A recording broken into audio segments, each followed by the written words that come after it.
میں ایک مثال آپ کو پیش کرتا ہوں. روایات سے نقل سے یہ ساری باتیں الگ ہیں کہ قبر کو غصہ دینا جائز ہے یا نہیں. اس پر ہمارے ائمہ کرام اعلیٰ حضرت رحمۃ اللہ علیہ نے 2 باتیں ذکر کی. فرمایا ادب کا تقاضا یہ ہے جب تم صاحب مزار کے پاس جاؤ تو 4 ہاتھ پیچھے ہٹ کے کھڑے ہونا. 4 ہاتھ پیچھے ہٹ کے کھڑے ہونا یہ تعظیم کا تقاضا ہے. اگر مثال کے طور پہ کوئی بوسہ دیتا ہے قبر کو تو کیا یہ اس کا فعل حرام ہے, ناجائز ہے؟ میں پہلے آپ کے سامنے روایت پڑھ دیتا ہوں, پھر ایک عقلی بات آپ کے سامنے عرض کرتا ہوں. مسئلہ متفق علیہ, اس سے یہ سمجھ آ جائے گا کہ ایسے بندے کا یہ عمل حرام پر مرتکب نہیں ہوتا. واجب الوجود ہے, اللہ کے سوا عبادت کے لائق کوئی نہیں, وہ اس بات کو تسلیم کرے, یہ ہے توحید. اس کے بعد اس وقت وہ سجدہ کرے گا, عام عظیم فرض کا سجدہ کرے, سنت کا کرے, نفل کا کرے, حتیٰ کہ شکرانے کا بھی کرے گا, اللہ تبارک و تعالیٰ جل وعلا کے لیے کرے گا. اگر کوئی بندہ غیر اللہ کو سجدہ کرتا ہے, ہم اہل سنت کے نمائندے آپ کے سامنے بیٹھ کے کہہ رہے ہیں, ہم اہل سنت کے نمائندے آپ کے سامنے بیٹھ کر یہ بات کہہ رہے ہیں غیر اللہ کو سجدہ حرام ہے, حرام ہے, حرام ہے. حتیٰ کہ نبی پاک صلی اللہ علیہ وبارک وسلم کو بھی اگر کوئی سجدہ کرے تو اس کا بھی یہ عمل حرام پر مرتکب ہوگا. ہاں یہ چیز یاد رکھنا, کافر نہیں ہوگا بندہ. یہ بات بھی سمجھنے کے لائق ہے, اس لیے کہ جاہل جب کوئی ایسا کام کرتا ہے, مثال کے طور پہ داتا صاحب رحمۃ اللہ تعالیٰ علیہ چلا جائے یا حضرت اللہ شہباز قلندر رحمۃ اللہ علیہ چلا جائے, اگر کوئی بندہ, آپ کسی جاہل آدمی کو آپ نے دیکھا, نہ اس کو شرع کے قواعد کا پتہ ہے, نہ اصولوں کا پتہ ہے, نہ اس کو نماز روزے کا پابند ہے, وہ دربار میں داخل ہو کے اگر صاحب مزار کو سجدہ کرتا ہے تو اس کا مطلب یہ تو نہیں ہوا کہ آپ پورے مسئلے کو کہہ دیں یہ ہے سارے مشرک کافر. اس پر بھی آپ کو مسلمہ اصول لانا پڑے گا, یہ پوچھنا پڑے گا اس سے کہ یہ تو نے صاحب مزار کو جو سجدہ کیا ہے اس کو معبود جان کے کیا ہے, اس کو خدا سمجھتا ہے تو؟ اگر وہ کہے ہاں میں اس کو خدا سمجھ کے سجدہ کرتا ہوں تو فتویٰ ہے اس پر مسلمہ یہ مشرک اور کافر ہو جائے گا, مرتد ہو جائے گا. لیکن اگر وہ یہ بات کہتا ہے کہ نہ معبود اللہ کو سمجھتا ہوں, ہاں مجھے لگتا ہے یہ تعظیم کے قابل ہے اس لیے میں نے اس کو سجدہ کیا, ائمہ کرام فرماتے ہیں کافر نہیں ہوگا, البتہ اس کا یہ عمل حرام پر مشتمل ہے, اس پر توبہ لازم, کافر نہیں ہوگا. یہ ہے توحید باری تعالیٰ. اور اس کے بعد ایک مسئلہ اور سمجھ لیں, اگر کوئی بندہ, یہ دیکھیں حق بیان کرنا تھا, بڑی ذمہ داری کے ساتھ ہم نے آپ کے سامنے بیان کر دیا.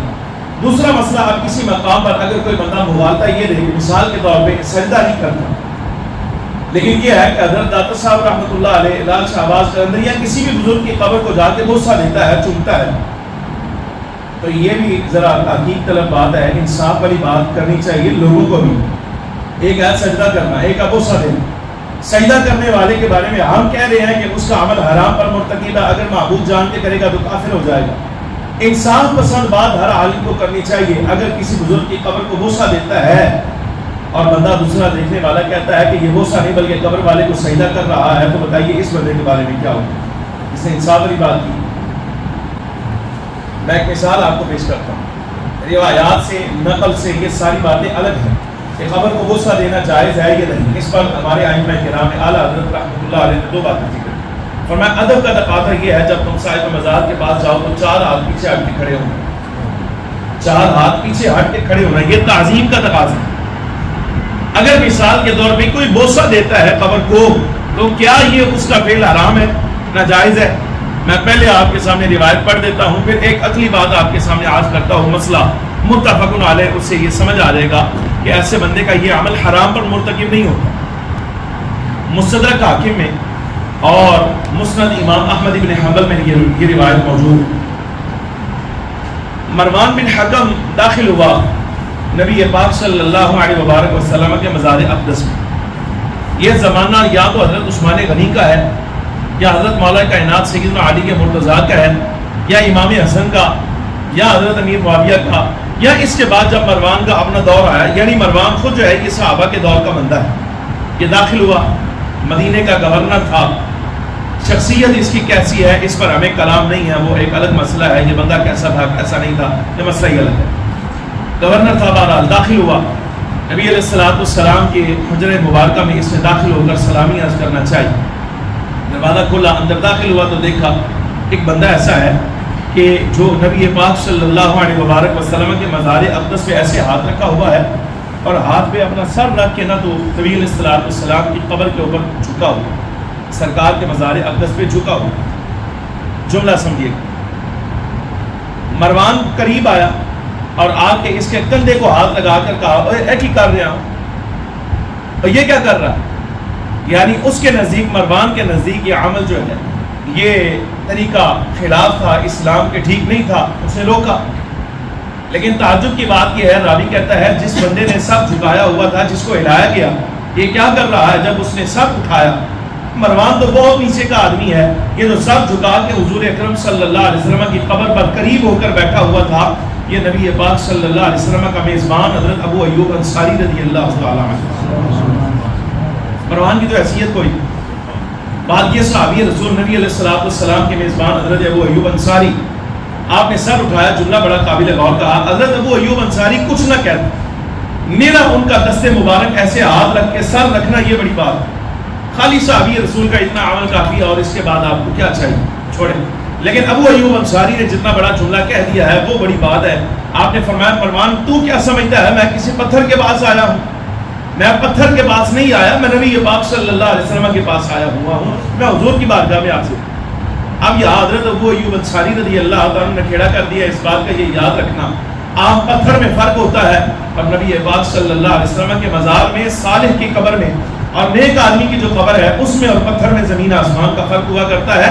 قبر پہ جب بھی آؤ تو پتھر سمجھ کے نہ آنا، جب بھی آنا یہی سمجھ کے آنا ایسے آیا ہوں جیسے ان کی زندگی میں حاضر ہوا۔ یہ ابو ایوب انصاری رضی اللہ تعالیٰ عنہ، نعرہ رسالت، نعرہ تحقیق، نعرہ حیدری، نعرہ غوثیہ، یہ انصاف کی بات ہے۔ اب مسئلہ سمجھیے گا، دیکھیں نماز ہے نا، نماز یہ ارکان پر مشتمل ہے، اس کے اپنے فرائض ہیں، واجبات ہیں، سنن ہیں، مستحبات ہیں، سارے اس کے منتخب ہیں۔ ایک بندہ، یہ مسئلہ میں آپ کے سامنے حل کرنے کے لیے آپ پیش کرنے لگا ہوں، یہ سمجھیے گا ذرا۔ ایک بندہ نیت کرتا ہے، باوضو ہے، نیت کرتا ہے، تکبیر تحریمہ کہتا ہے، قرات کرتا ہے، فاتحہ شریف پڑھتا ہے، اس کے بعد سورت میں لاتا ہے، رکوع بھی کرتا ہے، رکوع کی تسبیحات بھی کہتا ہے، توجہ کے ساتھ۔ جس وقت سجدہ کرنے کی باری آتی ہے، جب سجدے میں جاتا ہے سر زمین پہ رکھتا نہیں ہے بلکہ بوسہ دے کے اٹھ کے کھڑا ہو جاتا ہے۔ مسئلہ آپ سے پوچھنا چاہتا ہوں، اس بندے کی نماز ہو جائے گی؟ نہیں ہوگی، پکی بات ہے۔ کیوں؟ سجدہ ہی نہیں کیا۔ میں قربان جاؤں بزرگوں پاڑے جملے، بھائی یہی بات ہے، دوبارہ پھر سے دیکھیے۔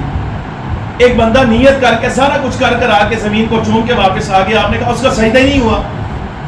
اب یہی سوال میں کرنا چاہتا ہوں، ایک بندے نے نیت بھی نہیں کی، تکبیر تحریمہ بھی نہیں کہی، اس نے سورہ فاتحہ بھی نہیں پڑھی، ساتھ سورت بھی نہیں ملائی، اس کا منہ قبلے کی طرف بھی نہیں، نہ اس نے رکوع کیا نہ اور کچھ کیا، اور 4 فٹ اوپر ایک پتھر کو مثال کے طور پہ قبر کو بوسہ دیتا ہے، تو دوسرا آدمی کہتا ہے یہ سجدہ کر رہا ہے، تو یہ انصاف کی بات ہے؟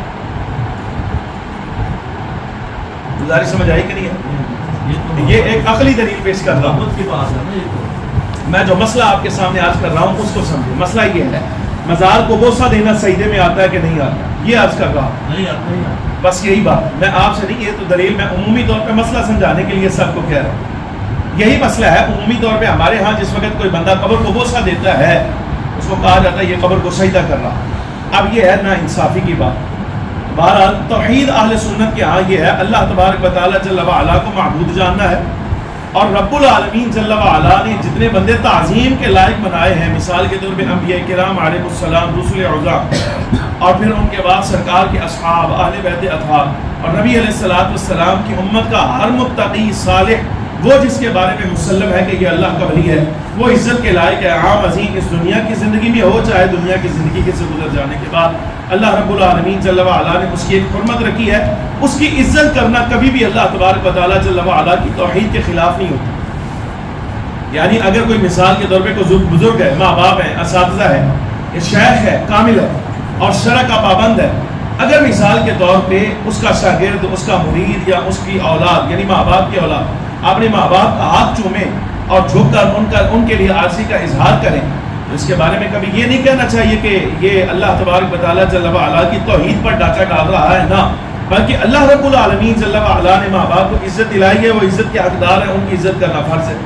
صالحین کو اللہ تبارک و تعالیٰ جل وعلا نے، صاحبان قبور کو، صاحبان مزارات کو اللہ نے عزت دی ہے، ان کی عزت تعظیم فرض ہے۔ انبیاء کرام علیہ السلام کو تعظیم کے لائق، احترام کے لائق اللہ نے بنایا ہے، اور ان کی تعظیم کبھی بھی شرک نہیں ہو سکتی۔ ایک مسئلہ یہ سنو،